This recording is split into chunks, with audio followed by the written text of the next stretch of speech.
Di sini, di tempat ini, kami ingin menguatkan seruan mulia ini. Setiap jiwa manusia sungguh tak ternilai harganya. Sebagian besar jasad mereka sudah tidak utuh lagi, tapi siang dan malam identitas mereka terus dicari. Mereka adalah orang-orang seperti kita yang hidupnya berakhir dalam tragedi jatuhnya pesawat AirAsia di Selat Karimata.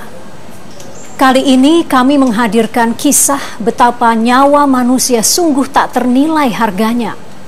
Pemirsa, Anda menyaksikan Sudut Pandang bersama saya Vivi Aleda Yahya dalam episode Duka di Atas Karimata.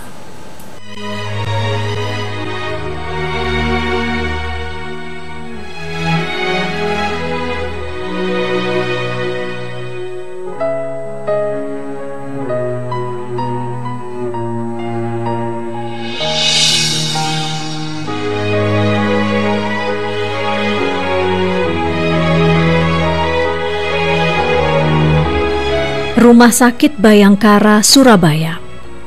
Di tempat inilah para dokter bekerja keras mengidentifikasi jenazah korban tragedi pesawat AirAsia. Ada lebih dari 100 penumpang dalam pesawat AirAsia dengan nomor penerbangan QZ8501 yang ditemukan jatuh di perairan Selat Karimata 28 Desember lalu. Tetapi tidak ada kata menyerah bagi para dokter yang tergabung dalam tim pengungkap identitas korban atau tim Disaster Victim Identification yang dipimpin Komisaris Besar Polisi Anton Castellani. Tim DVI berburu dengan waktu. Bukti-bukti fisik berupa tubuh manusia yang terfragmentasi terus berdatangan dari lokasi jatuhnya pesawat. Betapa tidak mudah mengungkap pemilik tubuh itu. Keteguhan tim DVI dengan segenap metode canggih mereka dalam mengungkap identitas korban AirAsia kini menjadi perhatian utama masyarakat Indonesia.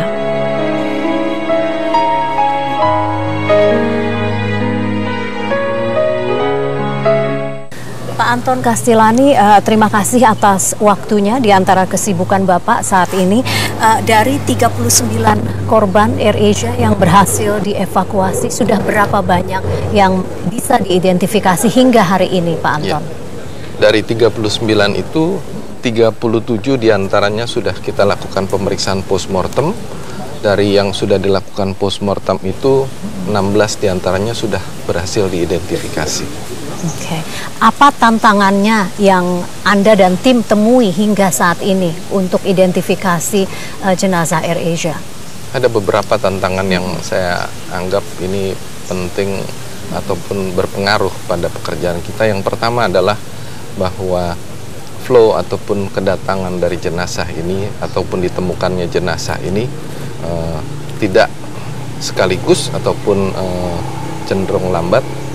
Tentu ini bisa kita pahami mengingat bahwa pekerjaan rekan-rekan kita di Basarnas itu sangat berat dengan medan yang demikian, cuaca yang buruk dan sebagainya.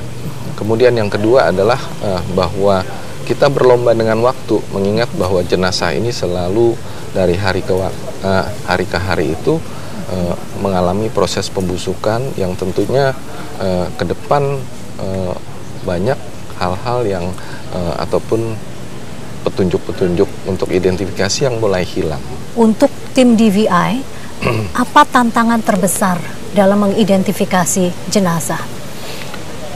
Sebetulnya kalau secara teknis tidak ada hal yang terlalu signifikan, mengingat bahwa semua cara yang perlu dilakukan sesuai dengan prosedur yang kita gunakan, yaitu prosedur Interpol, ini tidak ada masalah, baik itu dalam rangka untuk mencari sidik jari, gigi geligi, DNA maupun yang lain, ini semua kita sudah mampu melakukan. Jadi secara teknis sebetulnya tidak ada masalah. Oke. Tanpa mengurangi rasa hormat terhadap para korban musibah AirAsia, seperti apa kondisi tubuh korban saat ini, Pak? Ini sudah hari ke-10 begitu, beri kami gambaran. Iya. Jadi kembali lagi, tentu saya tidak ingin menggambarkan hal-hal yang terlalu vulgar di sini. Kita tahu bahwa proses pembusukan itu kan tidak bisa dihentikan. Jadi dari hari ke hari proses pembusukan itu jalan terus. Kerusakan itu mulai dari jaringan-jaringan yang lunak, nanti terus menerus sampai kepada bagian yang keras. Jadi sampai saat ini ya kerusakan yang kita temukan itu tentu sudah cukup banyak sehingga terjadi perubahan bentuk dan sebagainya. Dalam setiap tahapan yang dilakukan untuk proses identifikasi korban, berdasarkan pengalaman Pak Anton, tahapan mana yang paling sulit untuk tim DVI? Sebetulnya semuanya sulit. Jadi kalau dari antemortem kemudian kalau saya bisa gambarkan bahwa dalam sebuah operasi DVI itu kita ada 5 fase. Kita mulai dengan fase di TKP. Coba lihat sekarang pada kasus ini TKP-nya seperti itu. Padahal idealnya ahli DVI ataupun operator DVI itu harus mengerjakan sejak masih di TKP. Seperti contohnya misalnya ketika kecelakaan pesawat, idealnya yang mengambil jenazah itu adalah petugas DVI yang bisa mencatat, mendokumentasikan dan lain sebagainya, karena itu merupakan informasi awal untuk suatu proses identifikasi. Kemudian yang kedua adalah ketika jenazah masuk di kamar jenazah, ya. Ini juga sulit karena katakanlah dengan proses pembusukan dan lain sebagainya, ini penyulit yang lain.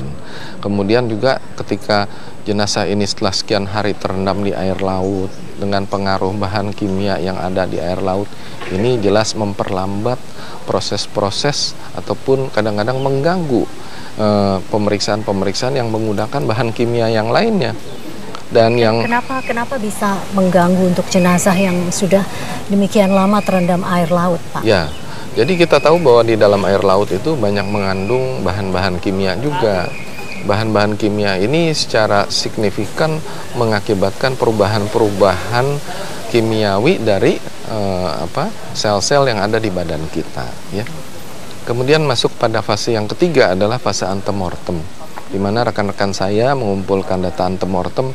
Ini adalah bagian yang terunik karena kita harus berhadapan dengan keluarga yang tentu saja pada semua kejadian yang kita hadapi, keluarga ini selalu dalam keadaan yang under pressure, stres dan sebagainya, dan ini tentu tidak mudah, ya. Kita berhadapan dengan barangkali keluarga yang galak, yang ngamuk, yang marah, yang nangis dan sebagainya. Bagaimana menyikapi kondisi seperti itu, keluarga yang penuh emosi, berduka tentunya? Ya.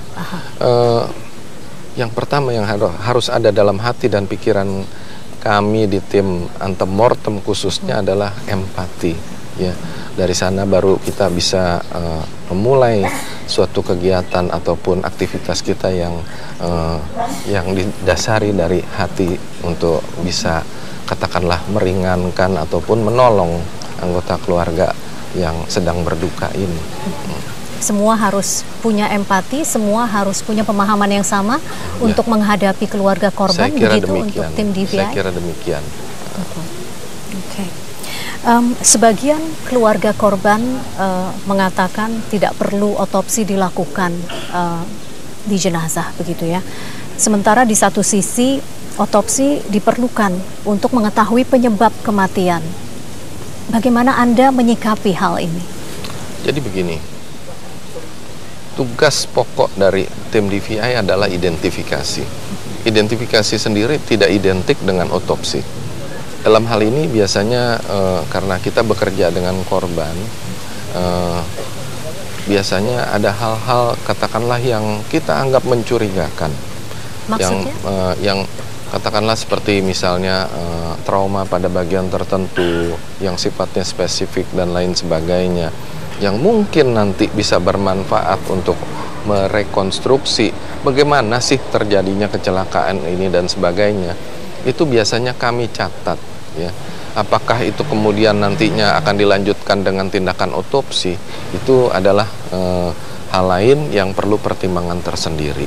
Ya. Jadi oleh karena itu memang seperti yang sudah saya katakan sebelumnya maupun para ahli yang lain termasuk Bapak Kapolda sendiri menyampaikan bahwa memang otopsi itu tidak merupakan suatu hal yang wajib dalam hal ini.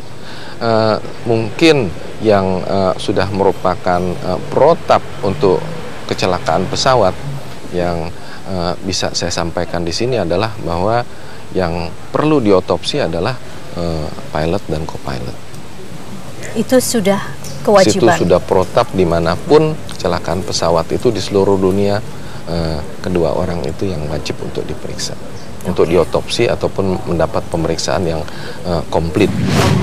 Anda berani mengatakan dan menghimbau kepada keluarga korban untuk tidak melihat jenazah keluarga mereka. Apa yang akhirnya mendorong Anda untuk mengatakan seperti itu?